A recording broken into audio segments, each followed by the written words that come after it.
आज हम लोग शिरोधारा के बारे में थोड़ा सा प्रैक्टिकल जो शास्त्र में लिखा है उसके आधार पर चर्चा करेंगे।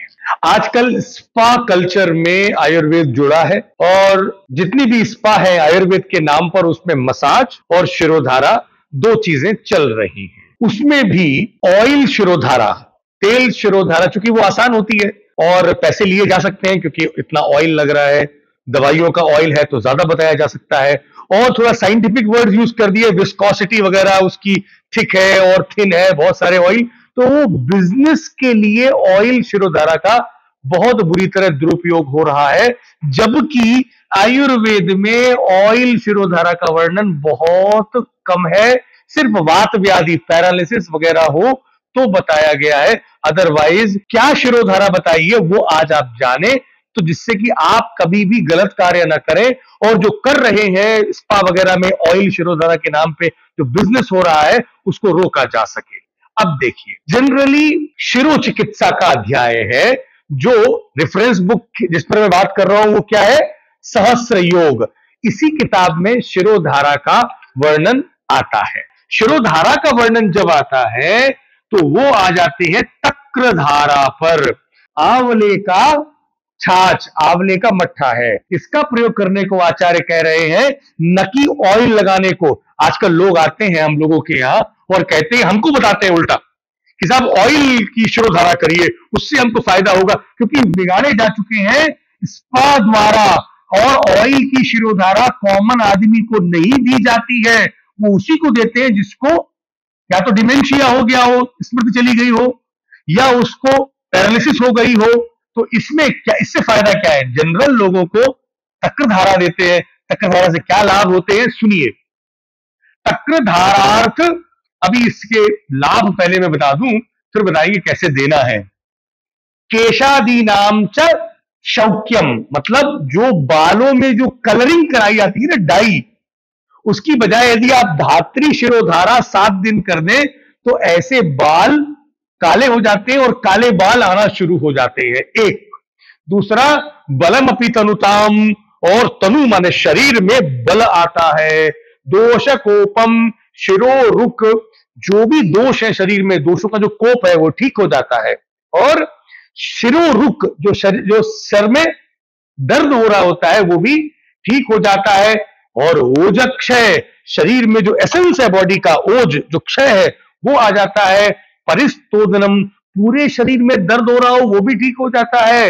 मूत्र दोषम, देखिए जिसको किडनी की प्रॉब्लम हो, है प्रॉब्लम किडनी में, लेकिन आप शिरोधारा करेंगे कौन सी, मट्ठे की, धात्री वाले मट्ठे की, तो उसको मूत्र की प्रॉब्लम भी ठीक होती है, ऑयल की शिरोधारा से नहीं। संधि नाम विश्लेषत्वम, जो संधियों में, जोड़ों में जो वीकनेस आ गई है वो भी ठीक हो जाती है। हृदय, हार्ट में जो हैवीनेस है वो भी ठीक होता है।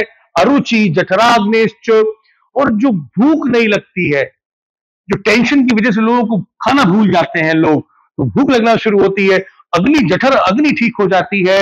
और यही पर नहीं, शिरसी कर्ण नेत्र, कान और आंख की बीमारियां भी ठीक होती हैं। स्थैर्य वाक मनस शरीरम, वाणी और मन और शरीर तीनों में स्थैर्यत्व आता है। बलम, जिसकी धरती, जिसको बल चाहिए, अच्छी वाणी चाहिए।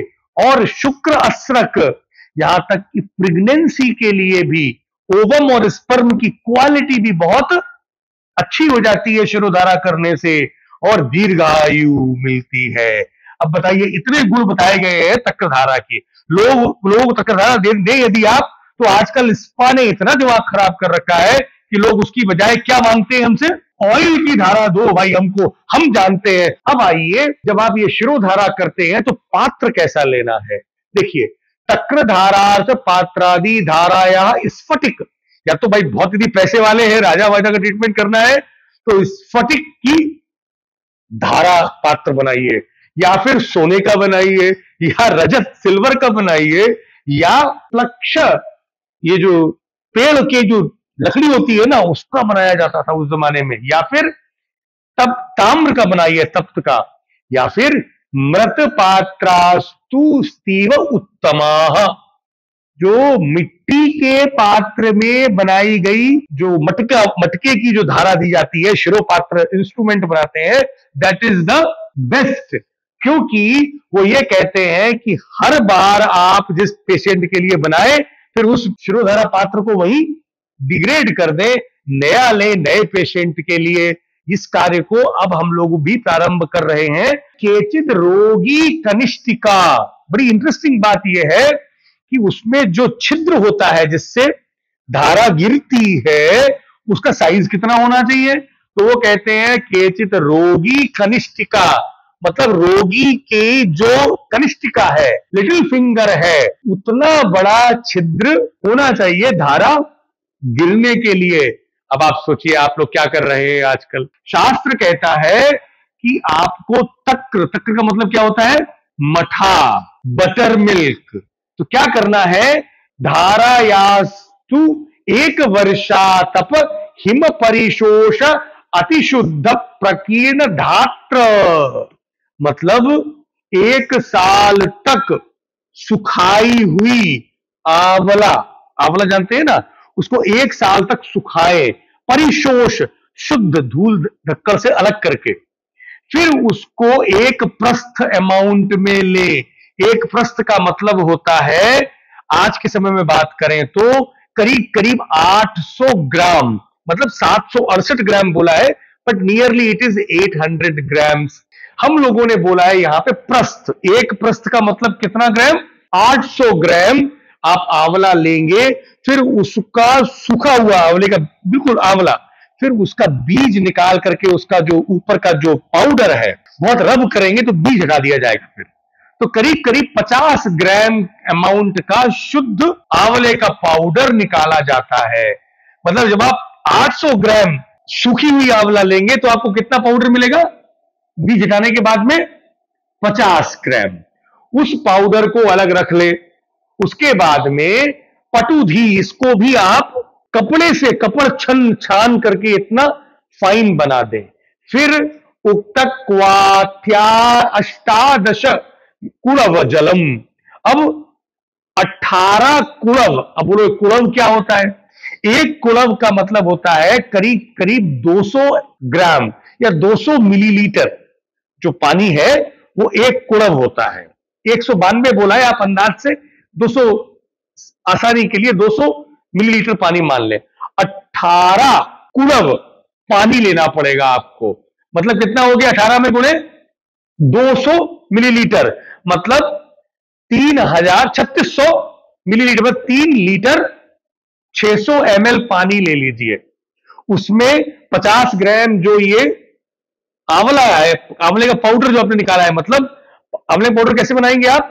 आंवले को सुखा करके 1 साल, उसको फिर रब करके उसकी जो गुठली है उसको हटा के, मतलब बिल्कुल शुद्ध पाउडर है ये।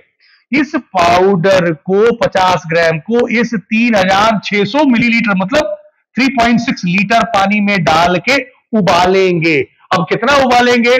षष्ठ भागावशिष्टम, मतलब छठा भाग रह जाए तो 3650 मिलीलीटर पानी को का छठा भाग कितना हुआ? करीब करीब 600 ml, मतलब आधे लीटर से थोड़ा ज्यादा। तत्तुल्यम, उतना ही अम्ल तक्रम, खट्टा मट्ठा, छाछ जो खट्टी हो गई हो 1 दिन रख करके, उसमें ये काढ़ा, ये जो आंवले का जो काढ़ा आपने बनाया है 600 ml, 600 ml ही मट्ठा लेंगे आप। मतलब टोटल प्रमाण कितना हो जाएगा तक्र का? 1 लीटर 200 ml प्रमाण का ये धात्री तक्र है। मतलब ज्यादा अमाउंट में वो निकलेगी, लेकिन टोटल प्रमाण कितना है? 1 लीटर 200 ग्राम, क्योंकि टोटल जब आप बनाओगे तो 600 मिलीलीटर होगा मट्ठा और 600 मिलीलीटर होगा धात्री का आंवले का काढ़ा, दोनों मिलाए जाएंगे। तो उसको आपको इसी साइज की रखनी है। और कितना दूरी रखनी है माथे से? धारोच चतुरंगुलम, 4 अंगुल प्रमाण की आपकी उस पेशेंट की अंगुल लेनी है आपको, अपनी नहीं। उतने प्रमाण की ऊंचाई से धारा को क्वेश्चन को बोलना है, जरा हाथ ऐसे रखो भाई, रखेगा तो आपको समझ में आएगा उतनी ऊंचाई से ही ये धारा गिरनी है। और धारा देने के बाद में, चक्र धारा देने के बाद में क्या करना है, उसके बाद में सर्पिष्ट, उसको क्या पिलाना है, दवाई पिलानी है बीमारी के आधार पर। सुबह सुबह शिरोधारा देने के बाद में फिर स्नेहपान कराना है। इसलिए स्नेहपान कराने के पहले हम लोग आपसे कहते हैं कि आप लोग पहले शिरोधारा दे दे, फिर स्नेहपान कराएं। तत्काले चावसस्तम कथम अपि वसतु प्रीतिमानेषु रोगी काय क्लेशा। कोई भी मन सुख हरान, ऐसी कोई बात मत करो जिससे उसके मन का सुख खराब हो और शरीर में क्लेश हो। इसलिए फौरन फेस के ट्रीटमेंट और सिर के ट्रीटमेंट देकर के उसे आराम से वहां मत बिठाइए, उसे उसके कमरे में भेज दीजिए, आराम कराइए। और उसको जो भी हो, उसको जिह्वा सुख न ले वो त्याग करना चाहिए। मतलब बहुत चटपटा खाना, उल्टा सीधा खाना नहीं खाना चाहिए। जब आप शिरोधारा करें और पाटीर शुद्धांबर, और जो उसके जो वस्त्र है वो कैसे होने चाहिए, शुद्ध होने चाहिए, साफ सुथरे, सित एक्चुअली में व्हाइट कपड़े पहनने चाहिए उसको। तो इन बातों को आप ध्यान रखेंगे शिरोधारा देने पर, तो निश्चित रूप से आपके पेशेंट को जो लाभ कहे गए हैं, ब्लैक हेयर आना शुरू हो जाएंगे, दीर्घायु होगा इत्यादि जो भी है, इवन यूरिन की समस्या के लिए, इवन प्रेगनेंसी के लिए, इवन मेंटल, वर्बल और फिजिकल टेंशन के लिए, सभी में, सारे शरीर में दर्दों के लिए इससे लाभ होगा।